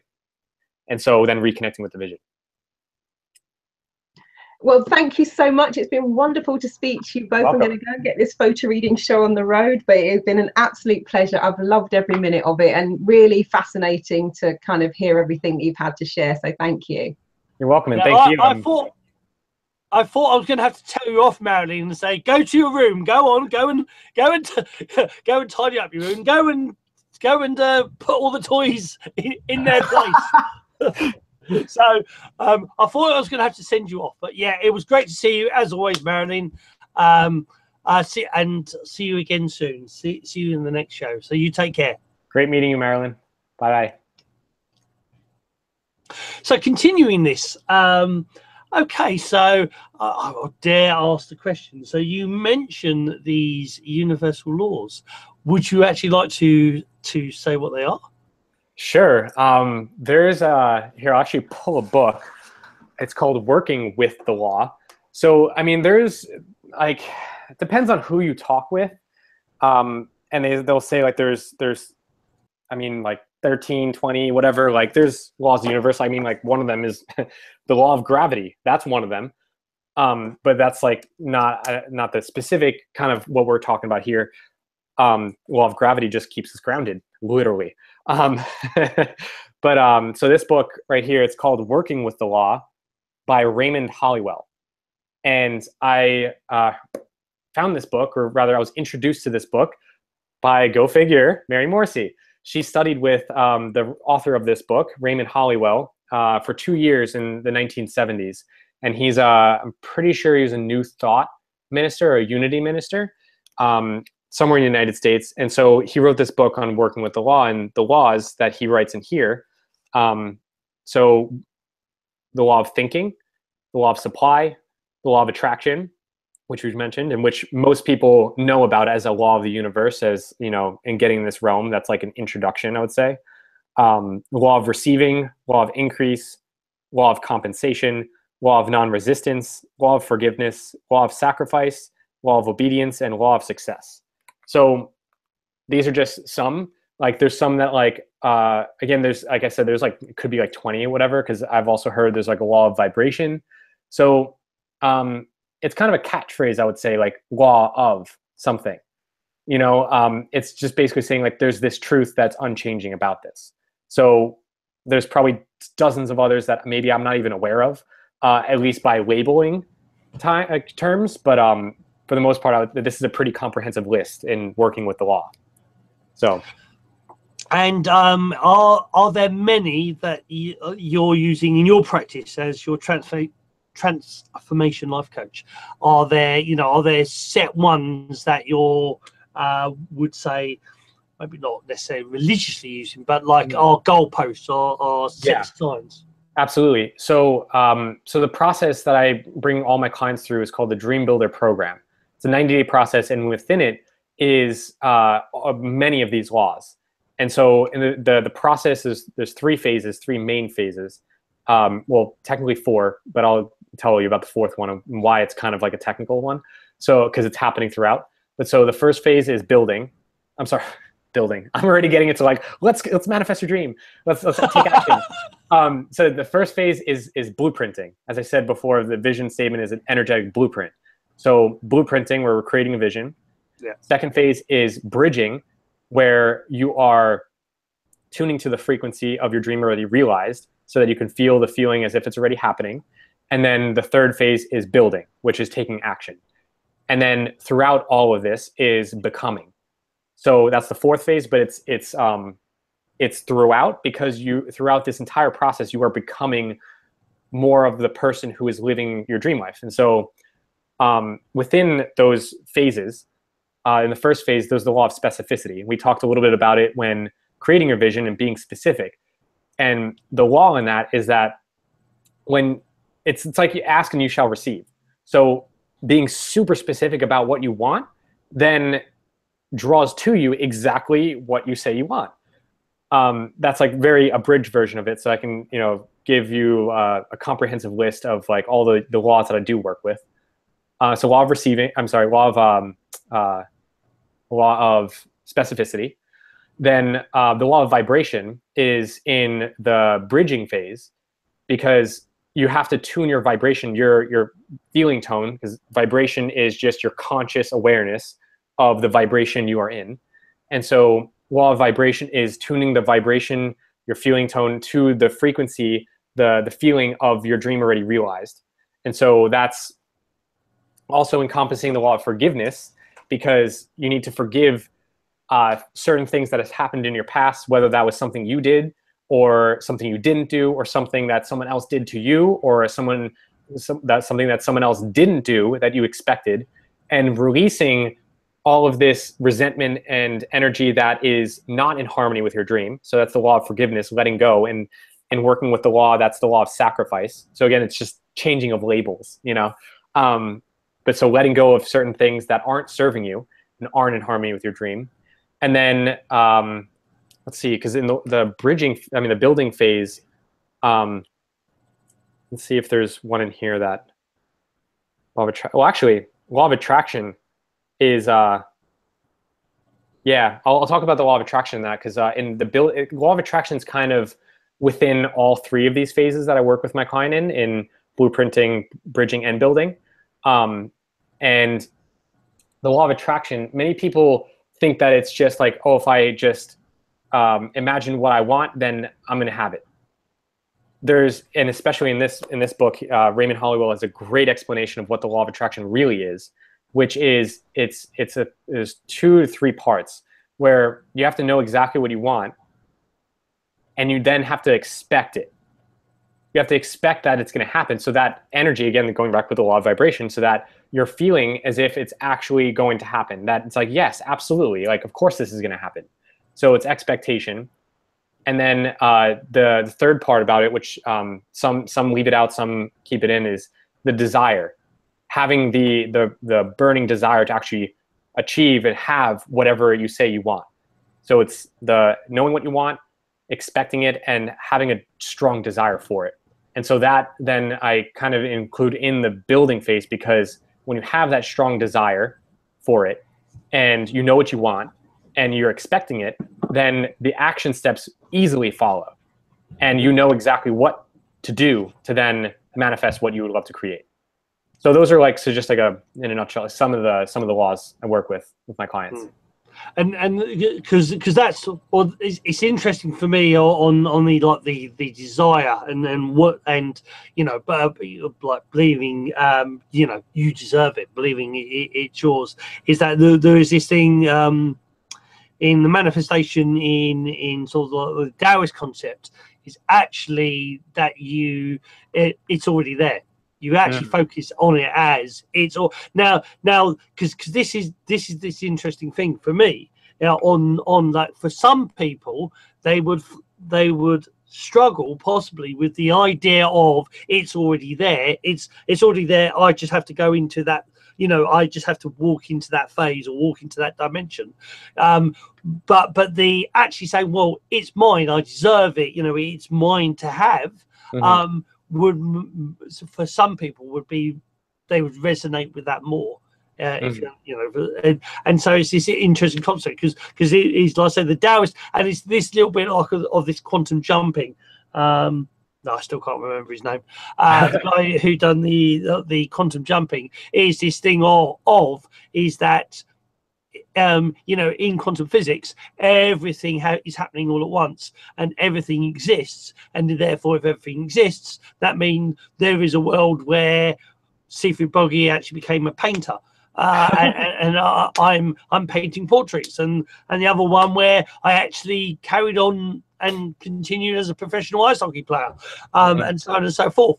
So the point is that, you know, either whether you believe, you know, you it's that desire of wanting that thing that you know you have it, or that it's already there. But the whole point of going back to the psychology and the medical science of the body can't tell the difference, or the brain can't tell the difference between what you imagine and what is real. So if you keep telling yourself it's yours, that's, you know, I deserve it, it's yours, I've already got it, it's already there, you know, it will happen. It will happen. It's just a matter of when. And it's your teacher is a very, very cool, interesting teacher, in the essence of the not everybody talks about the whole gestation period, but yes, everything, there is this whole timing business, and there's this interesting one on people, like, you should never ever give up, because the day you give up could be the day after is when you would get it. And so there's I've always used this analogy, being half Irish. There's an old Irish saying that says a broken clock is right twice a day. Ooh, yeah. So the philosophy of, if a broken clock is right twice a day, so whatever you know, it doesn't matter if everybody else thinks I'm a fool, sooner or later I'm going to be right. So I just have to wait until that moment until I'm right. So I've always gone on that philosophy of a broken clock is right twice a day. So whatever you believe, if you hold it fast to a certain degree, if you hold that idea fast, it will always happen. And the certain degree is that Einstein obviously said that being foolish is doing the same thing over and over again and expecting a different result. So the idea is that, yeah, you have your set belief, and you know what you want to do. At the same time, if your intuition says, just tweak this, just do that, just do this. And so it's that thing of, you know, you have your own will, you have your set what you want, but you also need to be able to adapt. That if you know, is that your dream may be, you know, I want a beautiful house in Miami, and you get your beautiful house, but it's in California, you know. But if it's your beautiful house and you get everything else that you desire, it's just that location is different, or that there's one thing, you know. You have to be willing to go with the flow and adapt, but at the same time being determined about what you want. Yes, absolutely. Great summary on that. Thank you. I got to say, I like your cat. Your cat Thank you. His Yeah. head up earlier. Somewhere back there. Yeah. Yeah. She wanted to be in the show. Yeah. Well, cats are very wise creatures. Yes. So it's all good. Right, okay, so I think we'll wrap it up. Is there anything else that you sort of want to, like, the conclusion? Anything else you want to add before we wrap up? The only thing I would add is, for anyone listening in or watching in, is, out of all of everything we've said, because there's a lot of concepts here, a lot of things that to digest and see if an experiment with it and see if it is right for you. It works for you. But just know that if there's anything you take away from the show, is that whatever you want, whatever you really, really, really love in your life, it can happen. It's just a matter of working with yourself, working with your mind, working with the universe to manifest that. And there's so much resource, so much information, ways that you can. It's just a matter of knowing what you want and saying and believing that it is possible. So the last thing I would say is, it's possible. Indeed. Yeah. Oh, 100%. Is if anything with this show is that, you know, is that there is, I say this a lot, and it's funny, many years ago I would upset people by saying this, but there is no good or bad, there just is. Yes. And you'd normally get big, how can you say that this is that and that's this? And no, but everything's point of view. Everything is moments of time. I don't want to get into anything really, but what one thing can be wrong at one period of time, but another period of time it can be totally right. Yep. So everything is possible. Everything is feasible. Allowing it to happen is the biggest thing, and is that the observer, going back to science, the great thing of science, you're going back to the experiments in 1900s with the original quantum physics experiments, and they were basically saying that the whole reason why this is one thing I love saying to people. The whole reason in medical case studies, in science, even in business, that we have blind case studies. Why do we have blind case studies? Because when they were going back to studying particles, they realized, they found out it was originally obviously the for those who know, it's the slit experiment, where there's the slit experiment, but they basically found out that the observer, whether the interesting thing on that, the observer, whether it's human or machine, the observer affects the experiment, it affects the environment. So what you believe is true to you, what you believe will affect your, and it starts off in here, always starts off in here and ends up out there.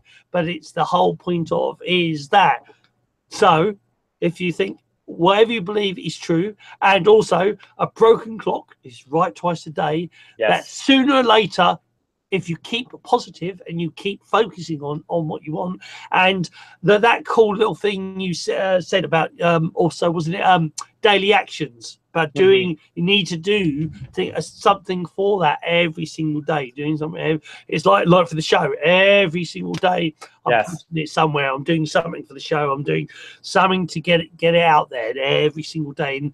And the Daoist they talk about this being the waterway, drip, drip, drip. Do a little bit every single day and it builds up. So a journey starts with one single step. Well, if you take one single step every day, within 100 days you're 100 steps closer. So that's the whole point. So you always need to do a little bit more, a little bit, going a little bit more forward every single moment, every single day. So what I would like to say is thank you so much, Kevin. I have hello, pussycat. Her name is Autumn. She joined for just a little bit. Hello, Autumn. I used to have a very beautiful ginger cat, but her name, we were kids, so we called her Ginger. So, yes, Autumn is beautiful. So I'd like to thank you, Kevin, for an awesome show. Don't quite disappear. We'll close off and then we can still talk. But I'd like to obviously say thank you very much to all the podcasters in the podcast world. Hope you enjoyed the show. I actually don't know off the top of my head. Actually, I can look hopefully very, very quickly and tell the guests who is on next week. Next week we have Elmar, and Elmar, if I remember rightly, is emotional healing techniques and therapy, and working with your emotions. So that is who is on next week. Kevin, it has been a great part one, part two, been a great show altogether. Thank you so much. I've enjoyed it immensely, and as always, I've learned a little bit more. So thank you very much, Kevin. Yeah, you're welcome, and thank you. It's been a joy to be on the show. It's an awesome 2 hours. Thank you. And what we'll do for those for those on the fan page of the Way of Conscious Mindfulness, you can find us there.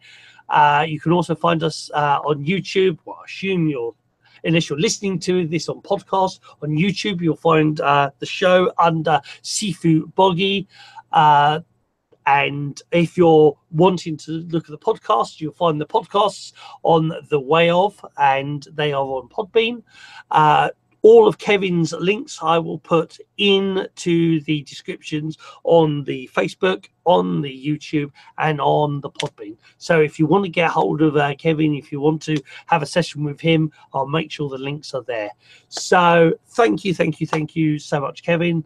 Thank you, guys. Thank you, viewers in the future, and anybody who's listening now. And for now, it is goodbye. Love, chi, and shen from the Way of Conscious Mindfulness.